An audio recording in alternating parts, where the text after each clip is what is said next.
கடிதங்களை மட்டும் எடுத்து செல்ல மினி ட்ரெயின் அண்டர் கிரவுண்டில் இயங்கியது உங்களுக்கு தெரியுமா?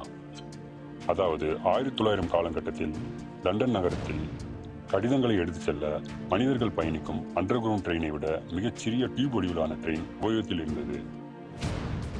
20ஆம் நூற்றாண்டின் ஆரம்பத்தில் லண்டனில் மிக நெரிசலான தெருக்கள் இருந்ததாலும் அங்கு ரொம்ப பனி அதிகமாக இருந்த காரணத்தினாலும் கடிதங்களை லண்டனில் உள்ள ரயில் நிலையங்களில் இருந்து கடிதங்களை பிரித்து அனுப்பும் போஸ்ட் ஆபீஸின் முக்கிய அலுவலகங்களுக்கு எடுத்து செல்வதில் மிகப்பெரிய தாமதம் ஏற்பட்டது.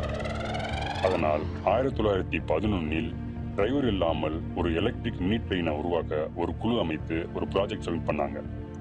அது 1913 ஏற்றுக்கொள்ளப்பட்டு போஸ்ட் ஆபீஸ் ரயில்வே பில் என்று ஒரு சட்டமாக வரையறுக்கப்பட்டது. இதற்கப்புறம் இந்த ரயில் பாதை 70 அடி ஆழத்தில் கீழையும் 11 கிலோமீட்டர் தொலைவில் அமைக்கப்பட்டது. சுரங்க வேலைகள் 1917ஆம் ஆண்டில் முடிந்தன. ஆனால் அந்த டைம்ல வேர்ல்டு வார் 1 நடந்து கொண்டிருந்ததால திறக்கப்படாமலே இருந்தது.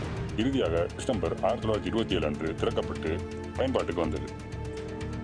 அது மட்டும் இல்லாமல் வேர்ல்டு வார் 1 டைம்ல லண்டன் மியூசியத்தில் உள்ள கலைப்பொருட்களை சேமித்து வைக்க இந்த ட்ரெயின் டனலை தான் யூஸ் பண்ணாங்க. அதனால் கலைப்பொருட்கள் குண்டுகளால் பாதிப்படையாமல் ரொம்ப பாதுகாப்பானதாக இந்த டனல் உள்ள இருந்தது. 1993க்கு முன்னதாக மேனுவலா லிவரை வச்சு தான் இந்த ட்ரெயினை இயக்குனாங்க. 1993க்கு அப்புறமா முழுவதும் கணினிமயமாக்கப்பட்டு இதன் மூலம் தினமும் 4 மில்லியன் கடிதங்கள் அனுப்பப்பட்டது.